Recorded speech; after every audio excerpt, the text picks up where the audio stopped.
Meeting. I have a couple questions. We're going to do public comments, which is 3 minutes per person. Is this where people can come up and talk about this issue? Yes. Okay, and can we talk back to them? That doesn't sound right. Can we? Sounds like me and my mother. Can we respond? No. You cannot respond directly to them. No. Okay. Will there be an opportunity where we can have dialogue during the special meeting?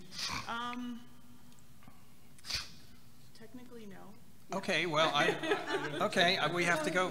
We have to go by the rules. You can take in their information, write yourself some notes, and then respond as an individual board member out to your audience. Okay. Say that again. So you can as they speak, you can take any notes of things you may want to respond to them. Yes. And then when it's board comments time, then you may have an opportunity to address anything that they may have brought up. But they cannot address us back. Correct. You got to love the rules and regulations, right? And, okay, we're going to try and make this work because this is an important issue and we want to hear from everybody, and that's why we're having this special meeting in the first place. So thank you all for coming. Okay, so we're going to have public comments. I'm going to just briefly do the posting of the agenda real quick. Yeah. Okay. So in accordance with policy, the agenda was posted at Palm Springs City Hall, the Palm Springs Leisure Center, and the City of Palm Springs website last Thursday morning. Okay. Is that a motion to accept? You don't need one for this, but you can. We can move on to public comments. Thank you. Now we're going to move on to public comments. And did people fill out cards, or are they just able to come up and chat with us? They can just line up and address you right here at the microphone. Okay. I just want to see a show of hands of anyone and everyone who would like to speak to us, so I can get it. Thank you. Okay. Why don't we just start? Let's start with the front. Whoever, you do not want the lady in the front row. You're not speaking. No, she's a vendor. You're a vendor. You have goodies. Anything to eat? We have no food this week. Okay.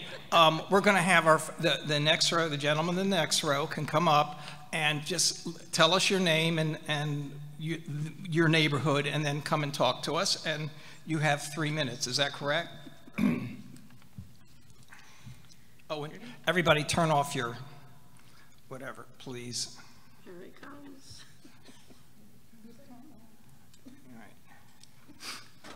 All right. It is. Yeah. It is. Yeah, well, it's those newfangled things. We don't use cords anymore. Actually, we need to raise that up. Can you raise it up about 8 inches for him?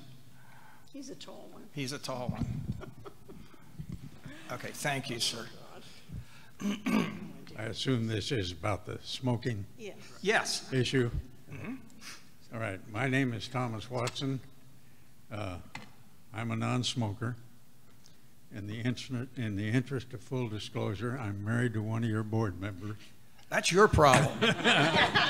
Well, yes. Anyway, when I first heard about this issue, I was curious.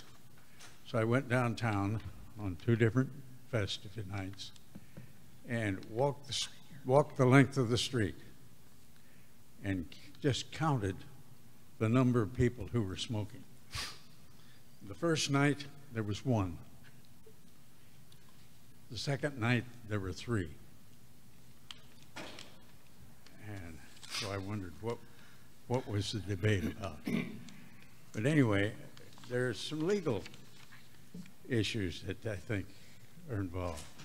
The City Council has ceded to you a limited amount of control that covers what you can make rules about.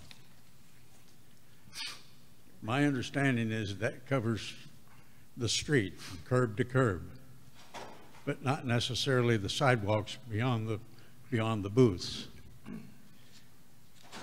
Second point is that the rules you make are pretty much limited to your vendors. You don't have any control over the crowd that comes there. And the third issue is, if you could convince the City Council to write some kind of ordinance, who's going to enforce it? These two young ladies who continue to amaze me at what they accomplish. Police, what are there, 3 officers on the street on the Thursday nights? Maybe 4. They've got other things to think about. The thought is that with so few smokers, you haven't got a problem. But you can make one, because in the enforcement area, you can get some fanatic that will walk up to a smoker and say, "Hey lady, you're not supposed to smoke here tonight."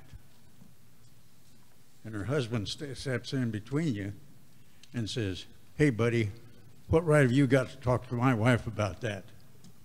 I'll leave it to your imaginations. The end of that particular scenario.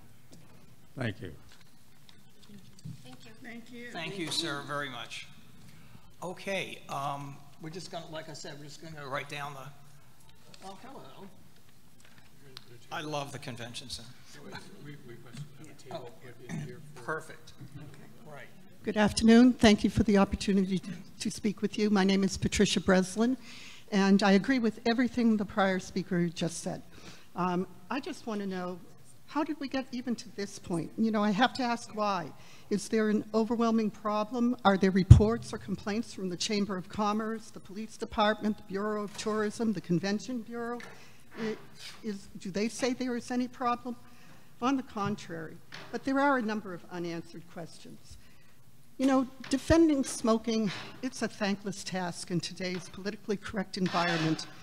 But what about their rights too? Today's suggested bans go far beyond a reasonable public policy and will create more problems than a workable solution. There are also different opinions regarding secondhand smoke. According to the Environmental Protection Agency, the risk ratio for 40 years of exposure to a pack-a-day smoker is just 1.19. Epidemiologists, as a rule, are skeptical of any relative risk lower than 3 and dismiss a random ratio less than 1.3. That's from the Heartland Institute publication.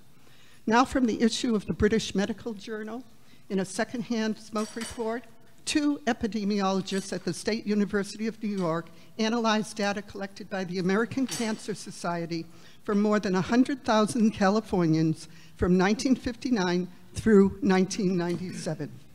They found the results do not support a causal relation between environmental tobacco smoke and tobacco-related mortality. They also found the association between tobacco smoke and coronary heart disease and lung cancer may be considerably weaker than generally believed.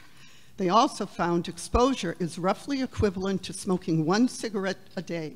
The purported cause of almost all the deaths attributed to secondhand smoke is highly implausible. That's just another opinion, and we don't even hear that much.